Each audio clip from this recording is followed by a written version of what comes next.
So we're on Genesis chapter 4. And we are going to go through the story of Cain and Abel today. So some preliminary notes I want you to make. The story of Cain and Abel is a story of two brothers sacrificing. They're two different sacrifices. This is not about pagan sacrifice. Okay, so we might have just like a basic impression that the reason why you sacrifice to God or to any God is so that you can feed a hungry God and maybe also bargain with him to get what you want. Okay, anytime you look at a pagan civilization, that's what they're doing. All right, we got to do some human sacrifices. We got to offer Zeus a couple heifers because I need something from him. It's a negotiation.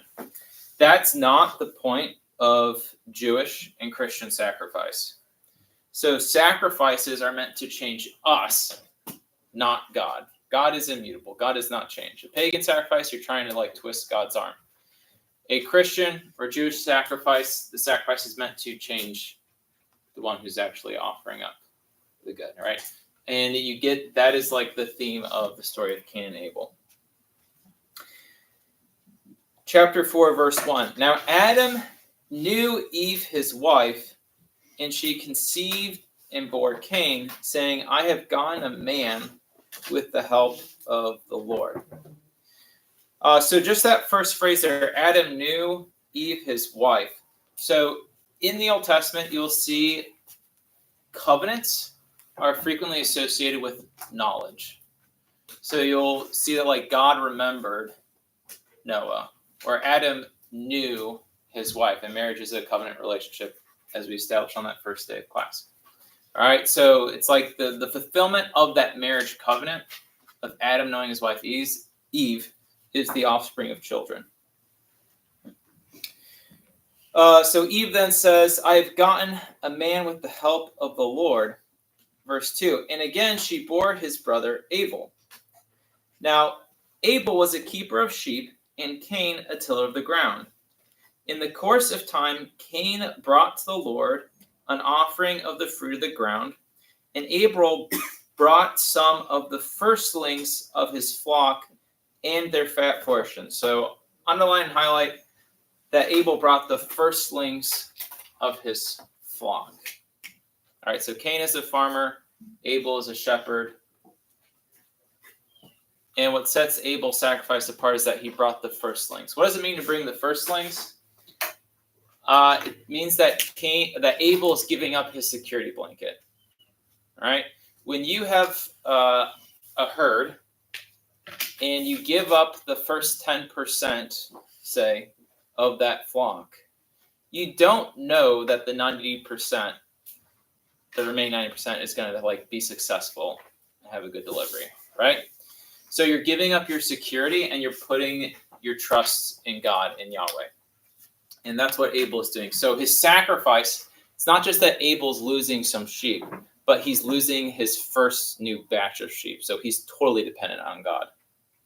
Whereas Cain's sacrifice, that's not the case, all right? It's not his first fruits that's being offered. So it doesn't matter, like if you're in church, right, and it's time to like give money in the baskets as they're going around. Okay, if you make it to the end of the month and you got $20 left in your pocket and payday is tomorrow, right, and then you give the remaining $20 away, that is not the purpose of tithing. That's not the reason why we need to be, giving money to the church. All right, what you should be doing is you want to be giving that first 10%, okay, or that first reception you have at the start of the month. So now that you're kind of removing the security blanket, all right? We don't want to give God just our excess leftover. We want to give God our security.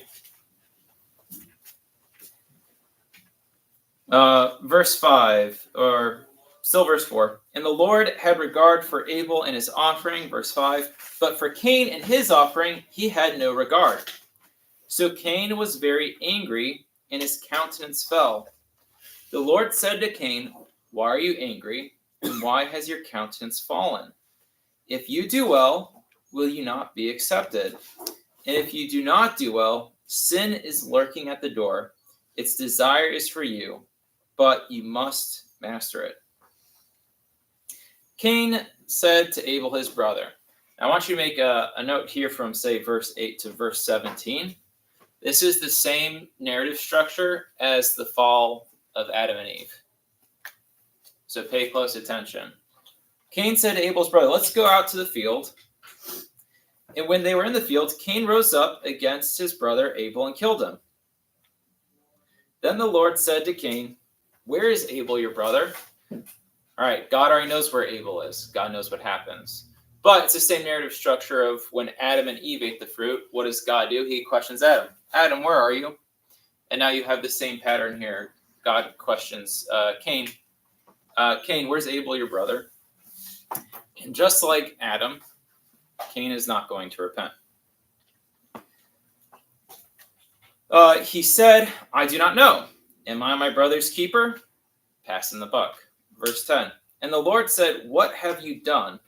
The voice of your brother's blood is crying to me from the ground, and now you are cursed from the ground, which has opened its mouth to receive your brother's blood from your hand. All right, you get another curse as a result of this sin.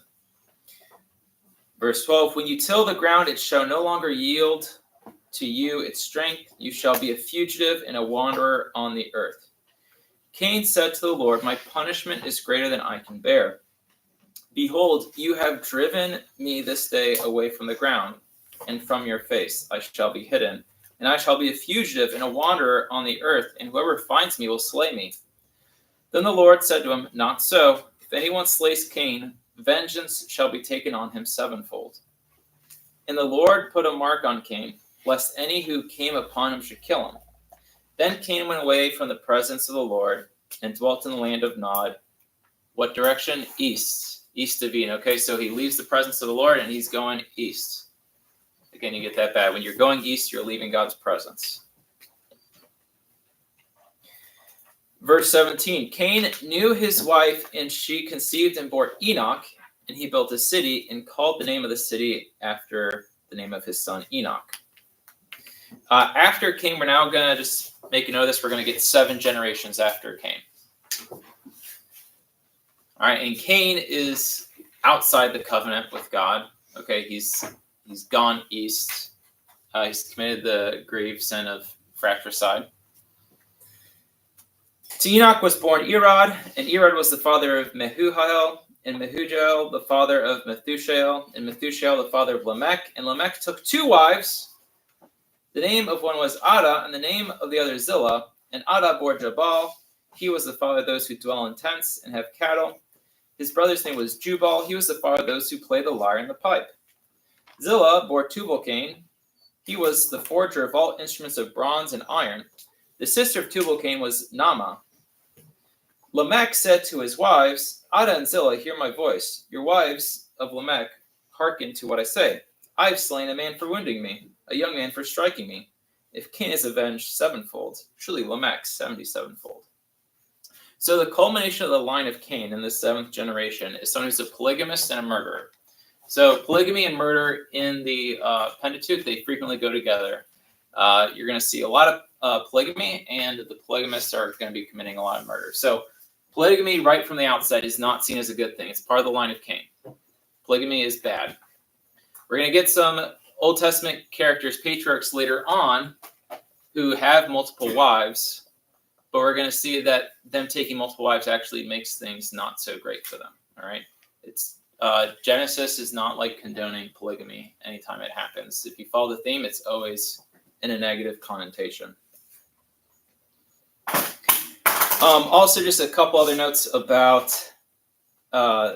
Genesis being like an anti-pagan text, right, or just like a monotheistic catechesis. Frequently in mythologies of pagan societies, who develops music?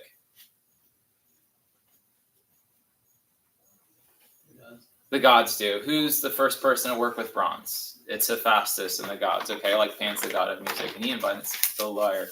So in Genesis, you're getting this account of where do these things come from? They're human inventions and creations. Okay, this is not from some other sub demigod or what have you. Okay, there's only one God. Verse 25, and Adam knew his wife again, and she bore a son and called his name Seth. For she said, God has appointed for me another child instead of Abel, for Cain slew him. All right, Seth, that name, if I'm remembering it correctly, and if I misspeak, I'll correct it next lecture. Seth means resurrection.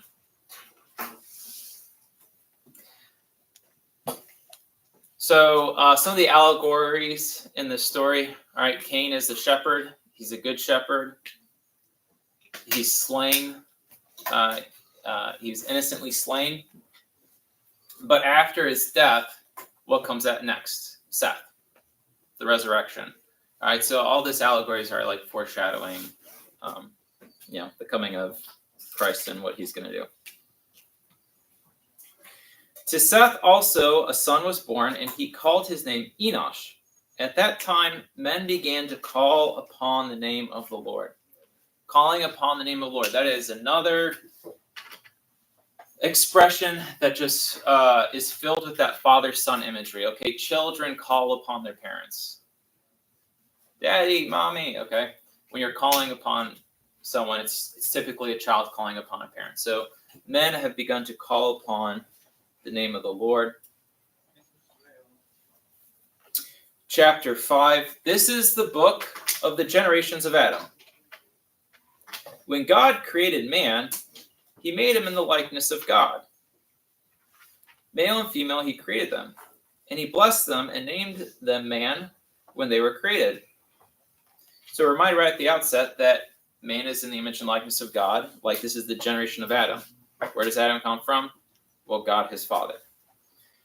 When Adam lived 130 years, he became the father of a son in his own likeness, and after his image, and named him Seth. So Seth is in the image and likeness of Adam. Whose image and likeness is Adam in? God. God's. Okay, so by connection then, Seth is in the image and likeness of God. Okay, so Seth then has that father-son relationship with God also. So another name for the line of Seth is going to be the sons of God. We're going to see that later. The days of Adam after he became the father of Seth were 800 years, and he had their other sons and daughters. Thus all the days of Adam lived were 930 years, and he died. When Seth had lived 105 years, he became the father of Enosh. Seth lived after the birth of Enosh 807 years and had other sons and daughters. Thus all the days of Seth were 912 years, and he died. When Enosh had lived 90 years, he became the father of Canaan. Enosh lived after the birth of Canaan 815 years. He had other sons, so on and so forth. We're going to go through 7 generations. I do want to jump ahead to verse 21, to a descendant of Seth that stands out. Verse 21, chapter 5, verse 21. When Enoch had lived 65 years, he became the father of Methuselah. Enoch walked with God after the birth of Methuselah 300 years and had other sons and daughters. Thus all the days of Enoch were 365 years. Enoch walked with God, and he was not, for God took him. So underline that verse 24. Enoch walked with God, and he was not, for God took him. What that means is Enoch walked with God. He was righteous, right? He followed the ways of Yahweh. And I want you to also make notes to the Epistle of Jude, the letter to the Hebrews, to Hebrews chapter 11, and Sirach chapter 44, verse 16. So Jude, Hebrews chapter 11,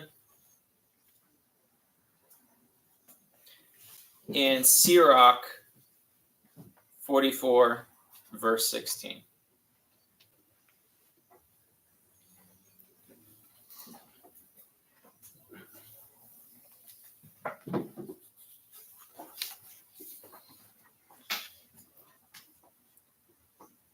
So in Jude and Hebrews, they're both referred to Enoch as a prophet.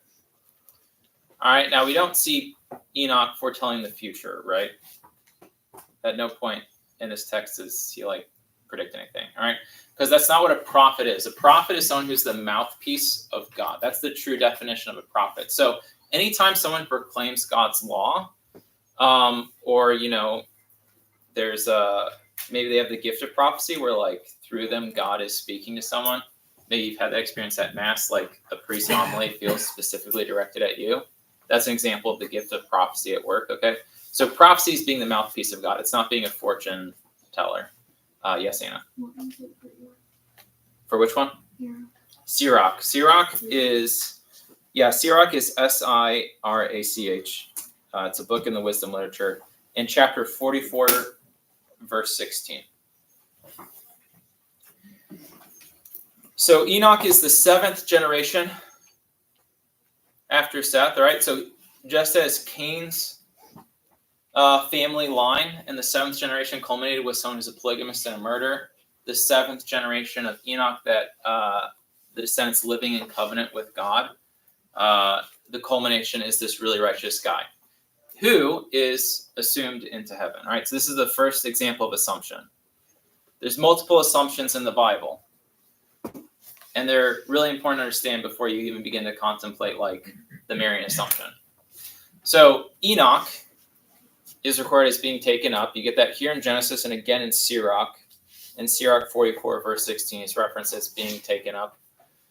And then also Elijah has an assumption where he doesn't die. Prophet Elijah, and we'll get to that in the Book of Kings.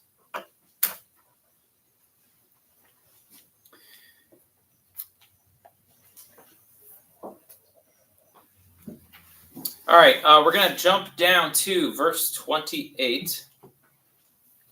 When Lamech had lived 182 years, he became the father of a son and called his name Noah, saying, out of the ground which the Lord has cursed, this one shall bring us relief. Circle relief. The name Noah means relief. This one will bring us relief from our work and from the toil of our hands. Lamech lived after the birth of Noah 595 years and had other sons and daughters. Thus all the days of Lamech were 777 years, and he died. All right, so that was the guy. You see, what you should see when you see 777 is covenant, covenant, covenant. After Noah was 500 years old, Noah became the father of Shem, Ham, and Japheth. Chapter 6, we get an interruption of the family tree. And this is another common pattern in Genesis. You'll get a story. You'll get the generation. All right, the list of the generations. Then the family generating is going to be interrupted by some story of wickedness. And then it'll continue on.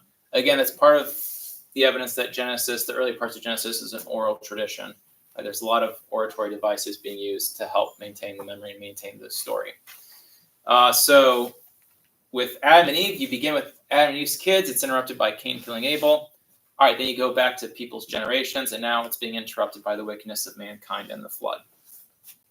So chapter 6, when men began to multiply on the face of the ground, and daughters were born to them, the sons of God saw that the daughters of men were fair. So a lot of people see that, and they think, like, the sons of God, is that a reference to angels? Doesn't make a ton of metaphysical or natural sense to be talking about in the context of angels. But in the context of image and likeness, noting a father-son relationship, it makes sense that this is the line of Seth. All right. So the righteous line saw that the daughters of men, the descendants of Cain, were fair, and they took to wife such of them as they chose. Such of them as they chose. That means they're entering into polygamous marriages. All right. They're taking as many wives as they want, and they're intermarrying with the descendants of Cain.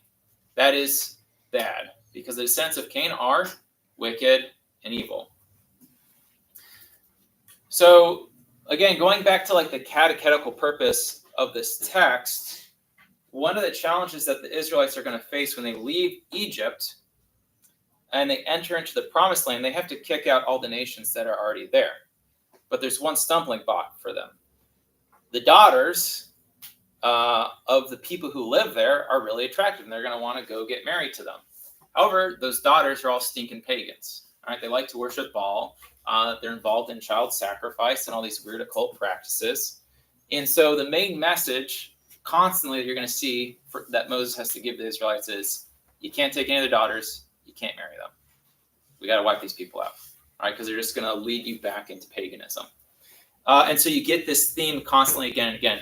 It's not that the women are the issue so much as the fact that when you intermarry with someone who is outside of, say, like your tribe or outside of your faith, that is frequently going to be a stumbling block.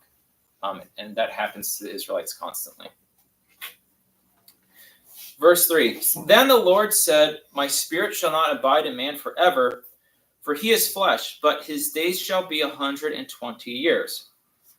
Frequently people read that verse and they think God put the limit on the lifespan of man. Okay, they're like, people are living at 800, 777, and then God says, all right, no one's going to live past 120. That's the new cap because man's so wicked. However, there's a couple problems with this interpretation. One of them is the fact that in Genesis 47, Jacob makes it to like 120 or 130 something years old. Okay, so he breaks the limit. So if that's what the text meant, is that no one's going to live after 120, the text then contradicts itself, a few chapters down the road. Another interpretation and understanding is that God is noticing the wickedness of humanity, and he's giving them their warning shot. Man's not going to live for another 120 years. In 120 years, the flood's going to come. Verse 4, the Nephilim were on the earth in those days, and also afterward, when the sons of God came in to the daughters of men, and they bore children to them, these were the mighty men that were of old, the men of renown. The name Nephilim means the fallen. And they get that name Nephilim because they're the men who fell in the flood. So Cain and his descendants? What's that? Cain and his descendants? Cain and his descendants, yeah. And Nephilim and the sons of God is the mixed descendants of Cain and Seth at this point are referred to as the Nephilim. Just something that's interesting that I'll share with you. I don't know what to make of it, but it's one of those interesting things to ponder. Later on, in, I believe, the book of Numbers, the Nephilim are referred to by the Israelites and perceived to be like these ancient race of giants, right? Or these giant men. And it's also quite common. I think by now you guys would have heard that like every civilization has its own flood account. It's universal across the globe that like the Inuits have an account of the flood. The Greeks did as well. Every civilization has some story of a flood. Another interesting parallel between every civilization's story of a flood is also the story of a race of giant men who lived before the flood. And so then you also get this reference to Nephilim later on in Numbers as giants. So I don't know what to make of it, but there's something there to research. Chapter 6, verse 5. The Lord saw that the wickedness of man was great in the earth, and that every imagination of the thoughts of his heart was only evil continually. All right, so there is no more righteous line and evil line. Everyone is just now a bad line of descendants. Verse 6. And the Lord was sorry that he had made man on the earth, and it grieved him to his heart. This is another example of the anthropomorphization of God. All right, God doesn't have a heart. Okay, unless you're talking about like Jesus, but that's later in time. Okay, but the author, right? He's making God and his thought processes, you could say, like relatable and understandable for the purposes of the story. So the Lord said, verse 7, I will blot out man whom I have created from the face of the ground, man and beast and creeping things and birds of the air, for I am sorry that I have made them. But Noah found favor in the eyes of the Lord. These are the generations of Noah. Noah was a righteous man, blameless in his generation. Noah walked with God. What does that mean? Just like Enoch, Noah is righteous. Just like Enoch, Enoch didn't die. Noah is also going to be spared from the coming death and destruction as well. And Noah had 3 sons, Shem, Ham, and Japheth. Now the earth was corrupt in God's sight, and the earth was filled with violence, polygamy, and murder. And God saw the earth, and behold, it was corrupt, for all flesh had corrupted their way upon the earth. And God said to Noah, I have determined to make an end of all flesh, for the earth is filled with violence through them. Behold, I will destroy them with the earth. Make yourself an ark of gopher wood, make rooms in the ark, and cover it inside and outside with pitch. This is how you are to make it. The length of the ark is 300 cubits, its breadth 50 cubits, and its height 30 cubits. Make a roof for the ark and finish it to a cubit above, and set the door of the ark on the inside. Make it with lower, second, and third decks. Skip down, verse 18. But I will establish my covenant with you. All right, this is the second major covenant in salvation history.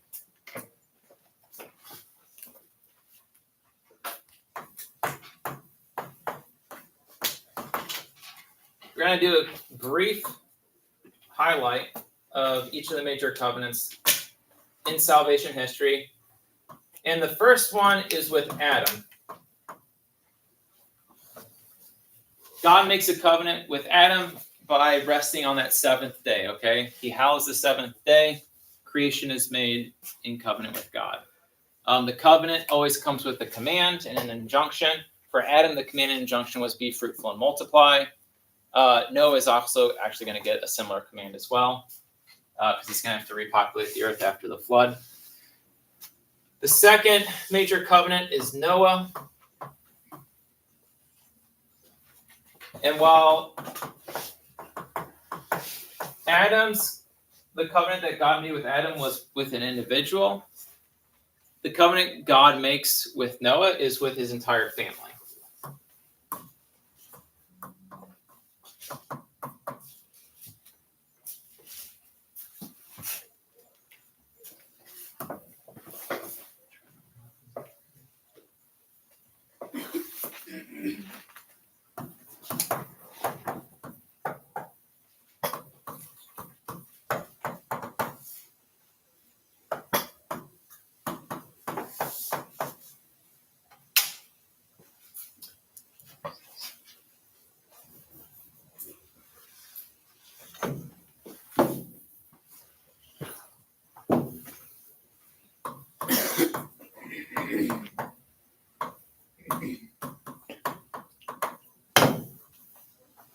The other major covenants in salvation history is Abraham, Moses, and then David.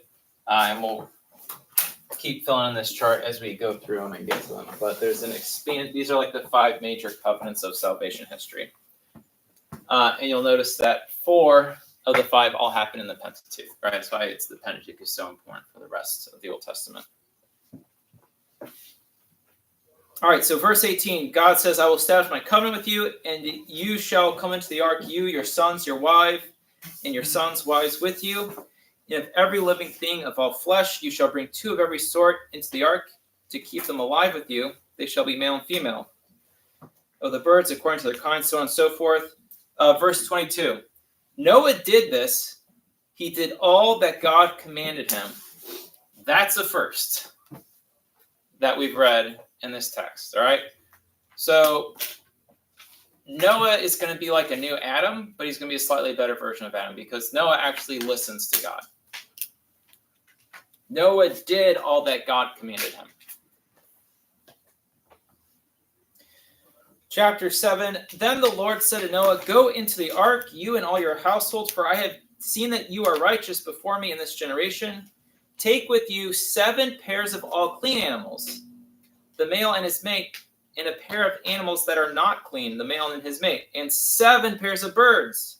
Verse 4, For in 7 days I'll send rain upon the earth. All right, so we get 3 sevens. Again, it's the imagery of covenant.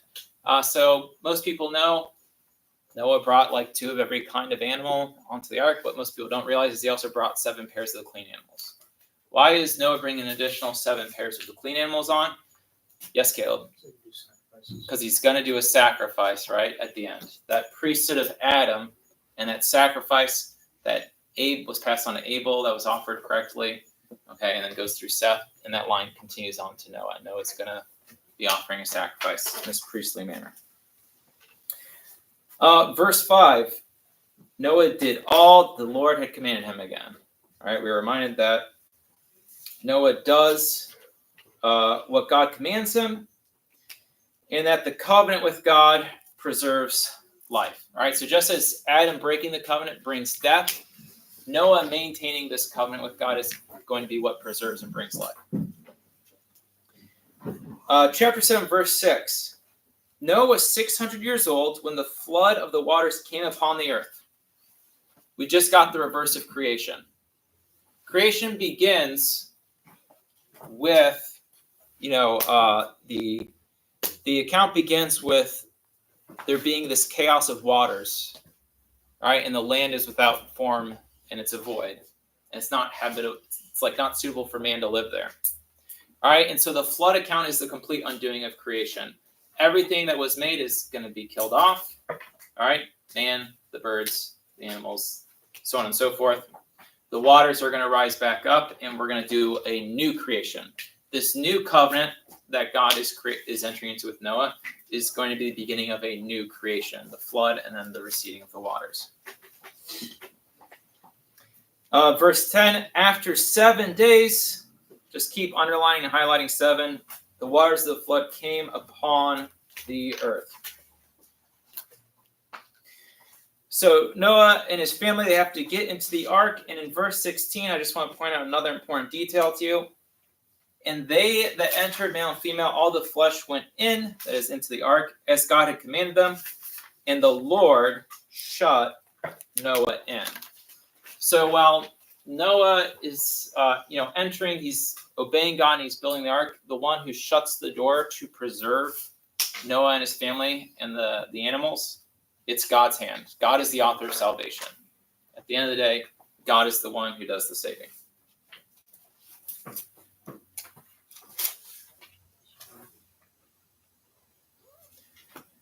All right, so the flood comes and we get some descriptions of how mountains are covered and everybody dies. We're going to jump ahead to chapter 8. Chapter 8, verse 1. So the rain prevails on the earth 150 days, but God remembered Noah. All right, that use of knowledge vocabulary, that means it's a reference to the covenant. God remembers Noah. He remembers his covenant that he's made with Noah. And all the beasts and all the cattle that were with him in the ark. And God made a wind blow over the earth. All right, underline wind. There's that same Hebrew word, ruah.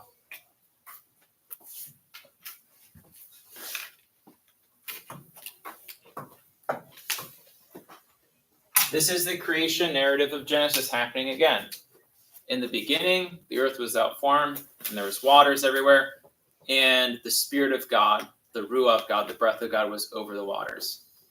And now God sends a wind. He sends his Spirit. He sends his breath to blow over the waters and then make the waters subside. And what happens after the waters subside? You get the emergence of land.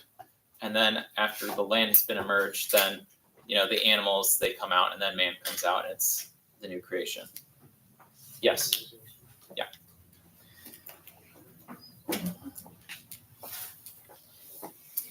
Verse 2, the fountains of the deep and the windows of the heavens were closed, and the rain from the heavens were restrained, and the waters receded from the earth continually. At the end of 150 days, the waters had abated. And in the 7th month, on the 17th day of the month, the ark came to rest on the mountain of Ararat, and the waters continued to abate until the 10th month. In the 10th month, on the 1st day of the month, the tops of the mountains were seen.